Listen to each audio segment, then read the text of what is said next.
En esta unidad vamos a discutir la sismología estadística, que es una ciencia que se encarga de entender cuándo y dónde ocurren los sismos basado en modelos probabilísticos.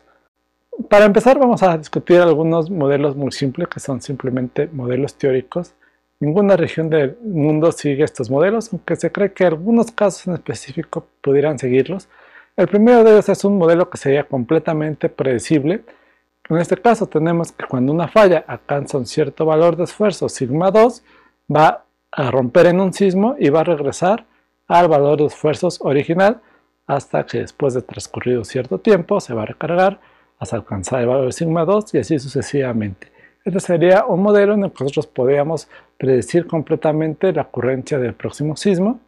El siguiente modelo sería un modelo predecible en el tiempo, que nosotros podríamos conocer el momento en que va a ocurrir el próximo sismo si nosotros conocemos este valor de sigma 2 crítico. Entonces, si nosotros pudiéramos conocer el estado de esfuerzos de una falla, nosotros podríamos monitorear cuando se acerque al valor de sigma 2 y en ese momento ocurriría un sismo. Vean que en este caso se puede o no liberar toda la energía, entonces vamos a tener sismos de diferente magnitud.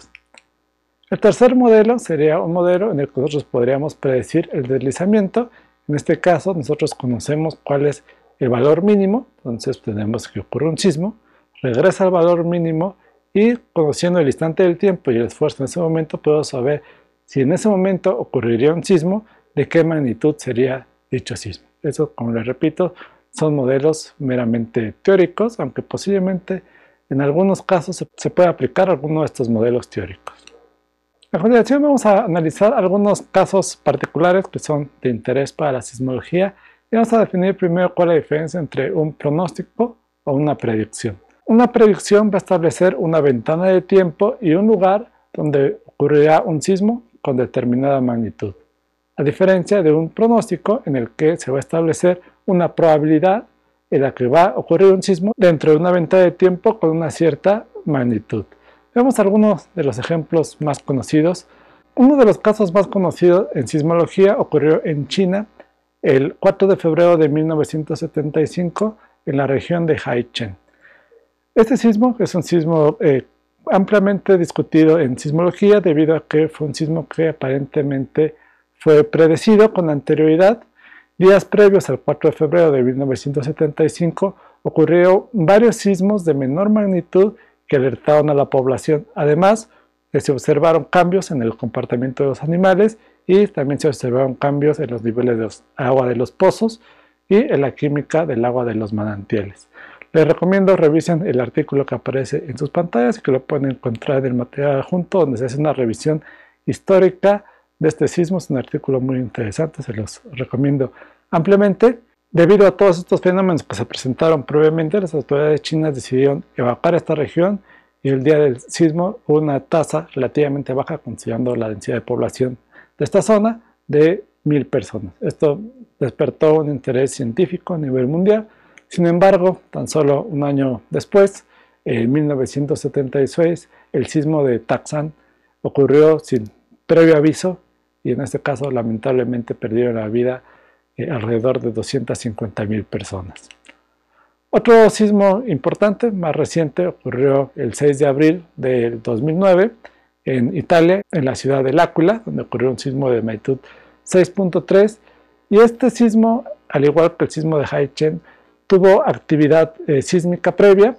Sin embargo, las autoridades locales de esta zona decidieron que no había necesidad de evacuar y lamentablemente el 6 de abril sí ocurrió este sismo en el cual fallecieron 300 personas. Algunos de los familiares de estas víctimas establecieron un juicio legal contra las autoridades y se les estableció una responsabilidad legal por el fallecimiento de estas personas. Otro sismo menos trágico, pero desde el punto de vista de sismología muy interesante y muy discutido, es el sismo de Parkville. Parkville es una ciudad en el centro de California donde se han registrado varios sismos y que cuando se analizan las formas de onda son prácticamente idénticas. Entonces en el 2003 se intentó pronosticar. Entonces en 1984 se hizo un pronóstico de que ocurriría un sismo en Parkville de magnitud 6.3 antes de 1993. Como ven, esta gráfica muestra los diferentes sismos y se observa que muy posiblemente ocurriría antes de 1993. Sin embargo, el sismo no ocurre hasta 11 años después, en el 2004. Sin embargo, este es uno de los sismos mejor estudiados, ya que se instaló una gran cantidad de instrumentos sísmicos para registrar la ocurrencia de este sismo. Este es uno de los sismos mejor instrumentados en la historia de la sismología. Continuando hablando sobre California, en el 2008 se publicó este pronóstico. Como ven, este es un pronóstico que establece una probabilidad de que un sismo ocurra y se dijo que ocurriría con un 99% de probabilidad un sismo de magnitud mayor o igual a 6 en California. De hecho, en el 2019 ocurrió un sismo de magnitud 7, por lo que este pronóstico de alguna manera resultó ser cierto, y les invito a que revisen el reporte técnico en el cual se da a conocer este pronóstico de sismos en California y que se actualiza cada año. Una ley estadística muy importante en la sismología es la ley de Gutenberg-Richter. Esta ley de Gutenberg-Richter establece la relación entre sismos grandes y sismos pequeños. Y se puede expresar de la siguiente manera. Vean que tenemos dos gráficas. La gráfica superior indica el número de sismos de magnitud mayor o igual a m contra el número de sismos que se encuentran reportados en un cierto catálogo sísmico. Y en la gráfica inferior es la misma gráfica, pero donde se establece un cierto intervalo de magnitudes, pues, digamos de magnitudes 5 a 5.1, son intervalos de 0.1, y 5.1, 5.2, de 5.2 a 5.3, etc. Esto se puede expresar matemáticamente como el logaritmo de n, donde n es el número de sismos, que va a ser igual a menos b, que multiplica a la magnitud. En este caso, a me va a indicar la productividad sísmica. Entre el valor de A sea mayor, vamos a tener una mayor cantidad de sismos en una cierta región, y B es un valor que me indica la relación entre sismos grandes y sismos pequeños.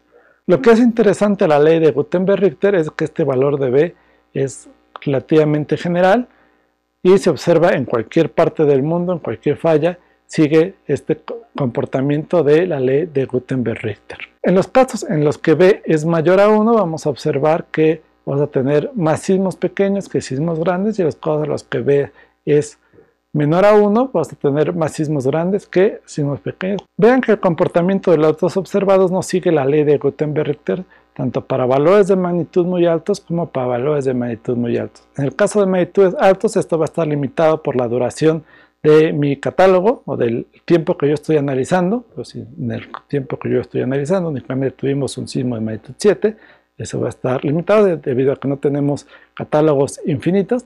En el caso de los sismos más pequeños, esto va a estar limitado por la capacidad de mi red de registrar sismos pequeños, y esto se le conoce como magnitud de completitud. Este es un valor importante que van a ver reportados en numerosos artículos científicos, que me dice a partir de qué valor el catálogo que yo estoy utilizando es confiable. En este caso, el catálogo que ven es un catálogo de Alaska y me indica que la magnitud de completitud, que es el punto donde la recta de datos observados ya no sigue la ley de Gutenberg-Richter, es de 1.6. Otra forma de analizar es a través del histograma. El punto más alto del histograma me va a indicar la magnitud de completitud. Entre más densa sea una red sísmica, la magnitud de completitud va a ser menor.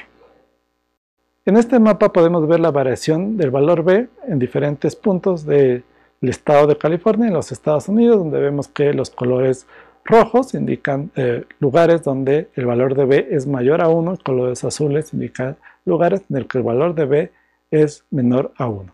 En el caso de regiones con actividad geotérmica o con actividad volcánica, son regiones que típicamente producen muchos sismos pequeños sin producir grandes sismos. Otra ley estadística importante es la ley de Omori, que me permite conocer el comportamiento de la réplica después de que ocurre un gran sismo. En este caso estamos viendo la ley de Omori para el sismo de Northridge en California de magnitud 6.7, ocurrido el 17 de enero de 1994. Esta ley me permite saber en qué momento cierta región va a regresar a su sismicidad de fondo, por así llamarlo, normal.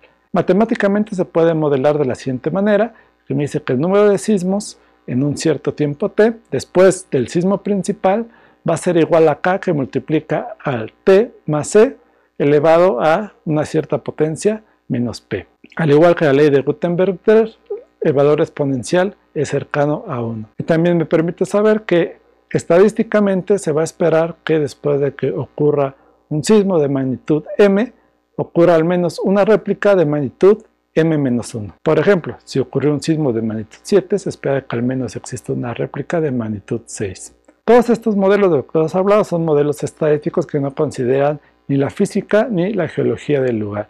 En años recientes se ha utilizado los cambios en los esfuerzos de Coulomb, que es una métrica que me permite conocer cómo cambian los esfuerzos después de un gran sismo. En este caso ven una gráfica para el sismo de magnitud 8.2 ocurrido en Tehuantepec, Oaxaca, en el 2017, y vean que en los puntos rojos, los puntos amarillos representan las réplicas, y vean que las réplicas se centran principalmente en zonas donde tenemos cambios positivos en los esfuerzos de Coulomb. Eso va a hacer que esa parte de la falla sea más propensa a romper, mientras que zonas azules van a ser zonas menos propensas a romper en réplicas. Los cambios en los esfuerzos de Coulomb se pueden modelar matemáticamente como la suma del valor absoluto de los esfuerzos de tracción en la falla más el producto del coeficiente de fricción que multiplica a la tracción normal a la falla, que es decir, la tracción que junta los dos bloques de la falla, más la presión de poro, que es efecto de fluidos que podrían estar en la interfaz de la falla. Y modelos más recientes han utilizado esta métrica para incorporarlo dentro de los modelos probabilísticos. Uno de los artículos clásicos de la sismología estadística fue publicado por el profesor Leon Napow en 1974, y este es el artículo, al menos en sismología, que tiene la fama de ser el artículo con el resumen más corto del mundo, que simplemente la respuesta es sí. Este artículo plantea una pregunta, que es la siguiente: si la secuencia de sismos en el sur de California, después de remover las réplicas, sigue una distribución de Poisson, y la respuesta simplemente es sí. ¿Qué significa que un cierto fenómeno físico siga una distribución de Poisson? Significa simplemente que no se puede predecir cuándo va a ocurrir el siguiente evento. Por ejemplo, si ustedes colocan una hoja de papel debajo de la lluvia, el punto donde va a caer la siguiente gota de agua sigue una distribución de Poisson. Veamos matemáticamente algunos conceptos básicos de la distribución de Poisson. Matemáticamente lo podemos expresar de esta manera, que es la probabilidad de que n sismos de una cierta magnitud ocurran a un cierto tiempo. En este caso tenemos que tau es la tasa de recurrencia. Por ejemplo, si tenemos una zona en la que ocurrieron 5 sismos de magnitud 6 en un año, pues tendríamos que dividir 1 sobre 5, eso sería 0.2, entonces tau sería 0.2. Ahora bien, si nosotros queremos calcular la probabilidad de que ocurra 1 o más, lo podemos calcular de la siguiente manera. Calcularíamos primero la probabilidad de que no ocurra ningún sismo, hacemos que n sea igual a 0 y restamos esa probabilidad a 1. Y de esta forma yo puedo estimar cuál es la probabilidad de que ocurra 1 o más sismos de cierta magnitud. Y si nosotros queremos saber la probabilidad de que ocurra un sismo a un tiempo t desde que ocurrió el último sismo, nosotros podríamos integrar esta probabilidad y obtener una probabilidad de que ocurra conociendo el tiempo desde el último sismo. Vamos a ver un ejemplo también muy conocido en California, que es el sismo de Forte John. Este fue un sismo que ocurrió en 1857 en una localidad muy cercana a Los Ángeles. Sin embargo, en 1857 la densidad de población de esta zona era muy por debajo de lo que es actualmente, por eso existe un interés tan alto de conocer cuándo va a ocurrir el próximo sismo en esta zona de la falla de San Andrés. Entonces tenemos que ocurrir un sismo en 1157 y se tiene estimado que la tasa de recurrencia de este sismo es de aproximadamente 194 años. Entonces, en este estudio que se publicó en 1983, se trató de estimar la probabilidad de que ocurriera el sismo entre 1983 y 2003. Como ven, actualmente estamos posiblemente en el pico de probabilidades donde se espera que vuelva a ocurrir este sismo, y vean en la gráfica de abajo cuál sería la probabilidad condicional utilizando el teorema de Bayes. Si sabemos que ocurrió un sismo en 1157, nosotros podemos calcular la ocurrencia del próximo sismo. Si tenemos una distribución de Poisson, no lo podríamos conocer. Sin embargo, con algunos modelos que se han propuesto, se puede calcular la probabilidad de que ocurra el próximo sismo en un periodo de tiempo dado. Como ven, estos son modelos muy simples. Existen modelos bastante sofisticados. Les recomiendo visiten esta página, que es RichterX, que es una página donde ustedes pueden analizar uno de los modelos más avanzados con los que se cuenta actualmente y conocer la probabilidad de que ocurra un sismo en cualquier parte del mundo. Este modelo se actualiza constantemente a manera de que surgen nuevos sismos de magnitud importante. Es todo por esta unidad. La sísmica estadística es una ciencia que se ha desarrollado bastante en los últimos años. Los modelos que hemos visto hace un momento son modelos bastante simples, pero sin embargo nos permiten entender cuáles son las características generales que siguen los sismos de manera estadística.